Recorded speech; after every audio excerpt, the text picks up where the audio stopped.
আসসালামু আলাইকুম। হাঁড়িটা আঁকার জন্য প্রথমে আমি একটা যোগ চিহ্নের মতো দিয়ে নিলাম। এটা আমি কোনো মাপ ছাড়াই নিয়েছি। এরপর মাঝখানে চুটিটা বসিয়ে এভাবে গোল দিয়ে নিব। এরপর হাঁড়ির যেহেতু দুই সাইড একটু উঁচু ভাব হয়ে থাকে ভাঁজের মতো, সেক্ষেত্রে এইভাবে আমি দুই পাশে একটু করে দাগটা বাড়িয়ে দিব।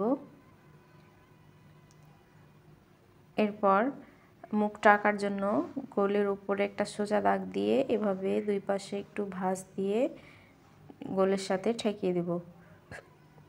এবার উপর দিকে হালকা রাউন্ড করে মুখটা করে নেব। দেখুন কত সহজেই হাঁড়িটা আঁকা হয়ে গেল। এবার দাগ মাঝের দাগ থেকে হালকা রাউন্ড করে দুইটা ডাবল দাগ দিয়ে নিলাম। এরপর অবাঞ্ছিত দাগগুলো মুছে নিব। অবাঞ্ছিত দাগ মুছে গেলে স্বাভাবিকভাবেই অন্য দাগগুলো একটু করে মুছে যায়, সে কারণে আমি আবার রিপিট করে দাগ দিয়ে নিচ্ছি। এরপর একটু ডিজাইন করে নিচ্ছি। এভাবে গোল দিয়ে আর যোগ চিহ্ন দিয়ে খুব সহজেই বাচ্চারা হাঁড়িটা ড্রয়িং করতে পারবে। আর হাঁড়িটা ড্রয়িং করা বাচ্চাদের ক্ষেত্রে একটু অসুবিধাই মনে হয় আমার কাছে। অনেক ক্ষেত্রে হাঁড়ির মুখটা হয়ে যায়, বাঁকা হয়ে যায়।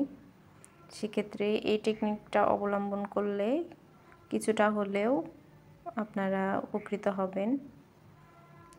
এরপর আমি আমার পছন্দ অনুযায়ী এখানে কালার করে নিচ্ছি।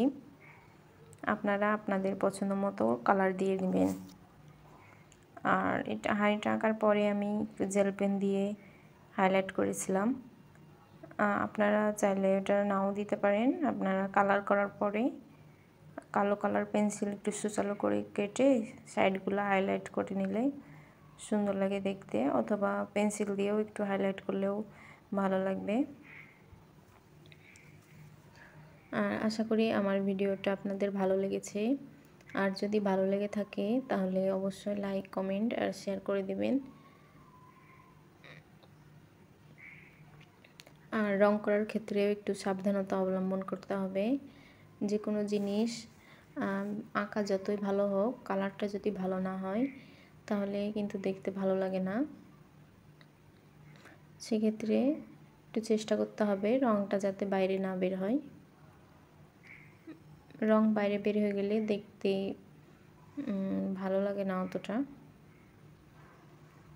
আর আপনার বাচ্চা যদি একদম পিচ্ছি হয়ে থাকে তাহলে যে মাঝে যে আমি ঢেউ ঢেউ করে যে ডিজাইনটা করেছি সেটা বাদ দিবেন, তাহলে তারা খুব সহজে রংটা করতে পারবে।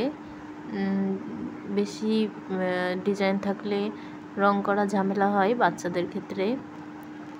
আর আমার ভিডিওটি আশা করি আপনাদের ভালো লেগেছে। আসসালামু আলাইকুম।